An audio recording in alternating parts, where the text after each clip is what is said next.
Okay, well, I hope everybody's doing all right today. Well, you remember the quiz that we took last week, the one that I just passed back?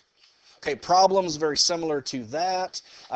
Problems just like what we did on our Happy Minutes. Those are the type of problems that we're going to be looking at on the test coming up on Monday. So it's going to cover those sets of identities, the sum of difference identities and the double angle identities. Now remember, you're going to be able to use your notes. Okay, so if you have any questions, let me know. We're going to continue to practice as we go through. And the homework, we're not going to worry about it being due today. We're going to go ahead and have it due tomorrow. All right, so I think hopefully most people have gotten numbers 1 and 2 done because that's very similar to the Happy Minutes we just did, what we did last week. It's the other ones, the evens, where you're having to use the identities to go from one side to the other. All right, so we will take a look at that tomorrow. Now, I wasn't here yesterday, so the sub passed out a sheet with a bunch of equations on there. Multi-step equations, kind of helping you remember how we do that, isolating the variable, things of that nature. Did anybody want to take a look at one of those? Everybody felt pretty comfortable with those? Okay, good. Well, the other type that I wanted to go ahead and show you was these guys right here. What do we call the equation where the variable's squared? Starts with a Q. Quadratic. Okay, everything you did yesterday in solving those equations, that's what you're going to do when you solve trig equations. To solve equations like this, the exact same skills are going to be applied to solving quadratic trig equations. So I kind of wanted to go through just some extra examples first, and then we'll just get right into it and see how you guys do.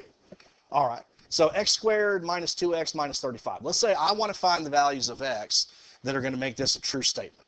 I want to rewrite it so that it's x equals. Well, the problem here, unlike the one you had yesterday, I've got x squared and x. They're not like terms. So I can't just combine them into a single term and isolate it. So we're going to have to factor, which is another really good strategy. You guys remember, what's that strategy that I like? My father drives what? A red Mercedes convertible. Now on this first one, we probably don't need to do that. Okay. Just think about it. The only way to break up x squared has got to be x and x, right? So I'm looking for two numbers that'll multiply to give me a negative 35. But those same two numbers have to add to give me a negative 2. There you go. Negative 7 and 5. Negative 7 plus 5. Now, wait a minute. Let me go back for just a second. Wouldn't negative 5 times 7 also give me negative 35? There you go. It's really important where you place your sign because negative 5 plus 7 would give me positive 2, and that's not what I have in my equation. Okay. So now we're going to use an idea called the zero product property. Well, all that means is that I'm going to take the groups that I have and individually set them equal to 0. So like if x minus 7 is equal to 0, x would equal 7. Yes. If x plus 5 equals 0, then x equals negative 5. See, it's still an equation. You're just going to have to use a different means of solving it. And that's what's going to happen in a lot of these problems here. Some you may be able to just isolate the one trig function. Sometimes you may have to factor. Maybe that's a GCF, or maybe it'll be like this. Okay. Now, this next one, I would probably recommend using the my father method because there's several ways that I could break up the x squared. I could say 1x times 6x. I could say 2x times 3x. And basically, we'd have to go through kind of a guess and check method. So this kind of eliminates that. Does anybody remember how to do it? What do I multiply in order to make this happen? Because the first M stands for multiply. What's that, Marcus? There you go. I'm going to multiply the leading coefficient by the constant. So 6 times negative 2 will give me negative 12. Okay? So there's the first step. I multiplied. My multiply.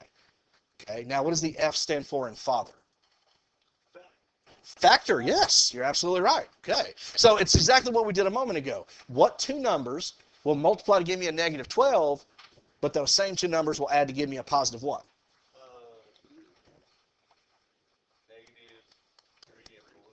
Okay, so Nathan says negative 3 and 4.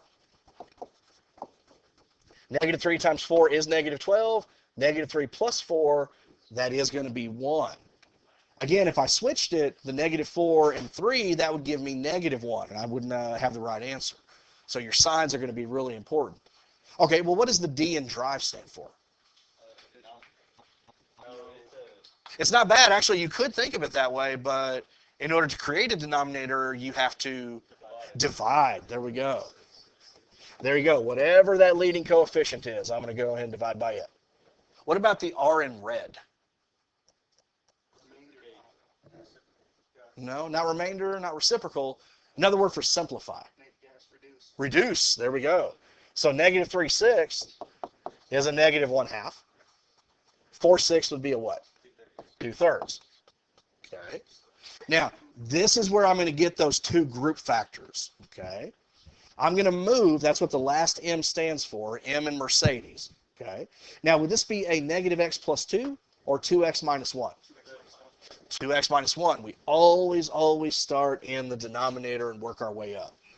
So this would be 2x minus 1, 3x plus 2. There you go. Now, how do I get my answers out of this? Remember, what did I do over here? Set each one individually equal to 0. Now, this one has 2 steps, while this one only had 1, but it's still the same idea. If 2x minus 1 equals 0, well, the first thing I'm going to do is add the 1. 2x equals 1, so my first answer, x equals 1/2. Okay. For the other one, 3x plus 2 is equal to 0. Okay. Very close. Because how do I get the 2 over there in the first place? So 3x equals -2, so x would equal -2/3. So again, you're just solving an equation. That's exactly what you're going to do with these trig equations that we're about to start today. Now, it won't be most likely until probably tomorrow until we get to the quadratics, but I just wanted to go ahead and show you that those, just like the ones you did yesterday, all those skills are still the same. Okay. The only thing that's different is you got a trig function in there. Okay. Now, going back to this idea, we're going to be using triangles to help me out. Okay. So a couple things I need to help you remember. Let's say I'm talking about 2 special right triangles. Now, all of these equations that I'm going to give you are going to be based on either a quadrantal or a special right triangle. What special right triangles am I talking about? 30, 60, 90. Okay. So 30, 60, 90. And the other one is a 45, 45, 90. So when you draw these triangles in your quadrants that are going to help you solve for your answers, you're going to be looking to see what kind of triangle it is. Now remember, if you can't draw a triangle, then it has to be a what? Starts with a Q. A quadrantal. That means it's on one of the axes, okay? But we'll get to that. It's been a while since we've seen it. So if I were to say that the legs, the 2 sides that form the 90-degree angle in a 45-45 are x and x, well, what do I do to the length of a leg in order to get the hypotenuse? I multiply it by something. Oh, not by itself. By some kind of radical. Square root, ooh, that's where the 30, 60. Square root of 2. So if I take the leg in a 45-45, if I multiply it by the square root of 2, I've got the hypotenuse. That's the relationship there. So a couple of key factors. I know that both legs would have to be identical, and that if I take a leg and multiply by square root of 2, I got the hypotenuse. Okay. Now in 30, 60, 90, let's say that x is across from 30. So Nathan, you just said it. What would I multiply by x to get the side across from 60? Square root of 3. So this would be x square root of 3.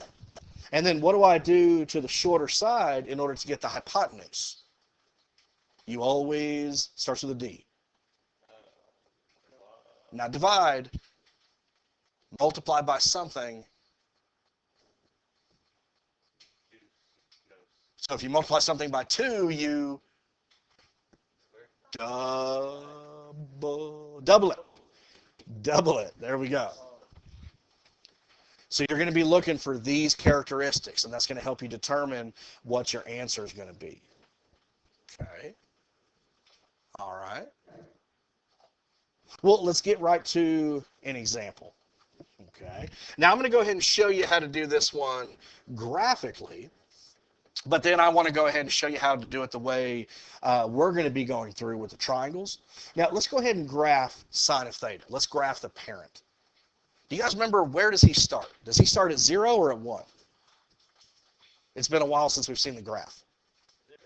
Sine always starts at 0, right? Okay. So sine always starts at 0. Then we go to a maximum, 0, minimum, and then a 0 again, right? So you remember sine looks something like that. Okay. And then I could go ahead and repeat that pattern if I wanted to. I could put a minimum, 0, maximum, 0. So I could just keep going if I wanted to. Okay. So this right here, this is just sine of theta. That's just the parent that we're used to. Okay. So I'm wanting to know, where does he equal 1/2? Okay, where is sine going to equal 1/2? Well, what I can do now that I've graphed sine, let me go ahead and pull down a line here. Let me put it right where 1/2 is. So here's y equals 1/2. So my answer is going to be anywhere that the two graphs do what? Anywhere they intersect. Graphically, this is what you're doing every time you solve an equation. So this is an answer. This is an answer. This is an answer. So is this one, and this one, and this one. But typically what's done is, while we are going to be looking at finding all infinite answers, meaning we'll be writing a general form, typically you're going to be asked to find it on a given interval, usually between 0 and 2 pi. So if I just look at this interval right here from 0 to 2 pi, well, how many times do they intersect? Twice. So how many solutions should I have? 2. Okay. So now I know I'm looking for 2 answers. So let's go ahead and figure out what they are. Okay. So here's the thing. Do you guys remember that phrase that helps us recall what quadrants the trig functions are going to be positive in? All students take calculus. So all students take calculus. And I'll just go ahead and put CALC. Okay. So all 6 are positive in the first quadrant. What 2 are in the second quadrant? What's that S stand for? Sine, and what's its reciprocal? Not cosine. Cosecant. Okay, so sine and cosecant, because their reciprocals are both right here. Now, what trig function starts with a T? Tangent, and what's his reciprocal? Cotangent. So tangent and cotangent will be positive in quadrant 3. And what's the C stand for? That's cosine. And what's his reciprocal? Secant. Okay. So here's the thing. Your objective is to get the equation where it's one trig function equals to a ratio, some kind of number.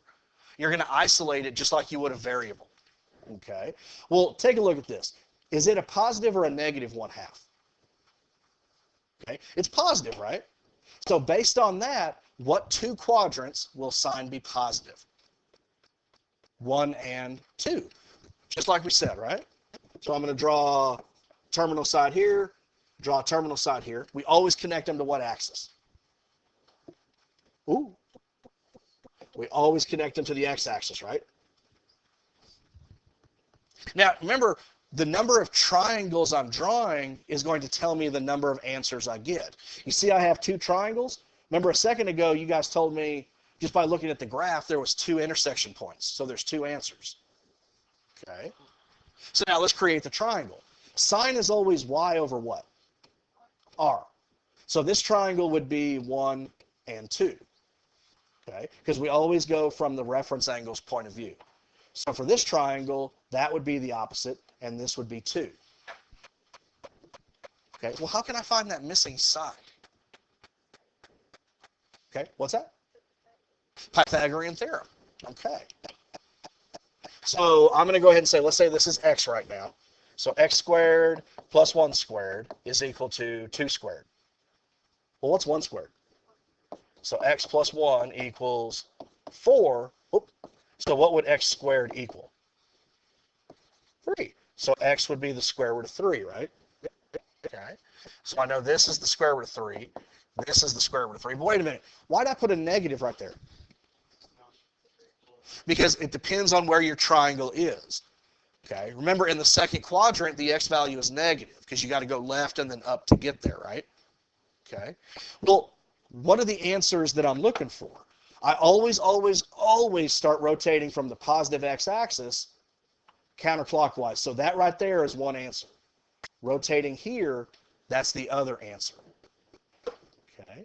So here's my guarantee to you. Every one of these equations that I'm going to give you will either be a special right triangle or it's going to be a quadrantal.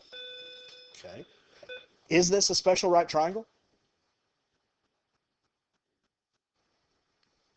Well, let's see. First off, is it a 45, 45, 90? Why not? Why can't it possibly be 45, 45? The two legs are not the same, right? So he's off the table. How do we know he's a 30, 60, 90? There you go. Is the hypotenuse exactly double the shorter leg? Yes. If I took 1 and multiplied it by the square root of 3, would I get the other leg? So this is a 30, 60, 90 triangle. But the only question is, what's that right there? What's across from that 1? The shorter leg. Is it the 30 or 60?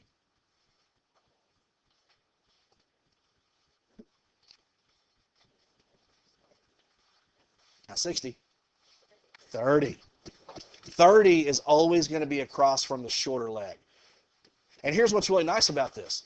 The triangles that you draw, will they be the exact same triangles? Yes. It's just going to be in a different position. So one answer, I got 30 degrees. But see now, how far am I going to rotate to stop and have 30 degrees left over? 100 and what? Because what's a half a revolution? 180, so what's the 180 minus 30? 150. Those are my two answers. That's how we're going to go ahead and look at these. We're going to use triangles to help us out with this. Now, there's also one other thing you can do, right? Okay. Sine of theta is equal to 1/2. If you have your unit circle here, okay, we'll just kind of look. Remember, sine is what variable? Is it x or y? It's y. So look at all of these ordered pairs. Where do I have y values that are 1/2? Well, there's one right there. And it turns out, what's he at? 30 degrees. Where's the other coordinate that has a 1/2 as a y value? And there you go. And see, aren't those the same quadrants as we drew the two triangles? Okay. Now, the only other thing we like to do, we want to go ahead and make sure that our answers are in radians. We always give our final answers to equations in radians. So if you know the degree measure, you could just easily convert it. Or looking at your unit circle, what's 30 degrees? Pi over 6 and 5 pi over 6. Oops, that's not what I need to do. Okay. So theta is equal to pi over 6, 5 pi over 6. There you go. This is all we want to do. Is everybody okay? Now remember, this is just the first problem. We are going to take a lot of time to go ahead and simplify these. Okay, I want to make sure that everybody can do this. All right, good, good, good.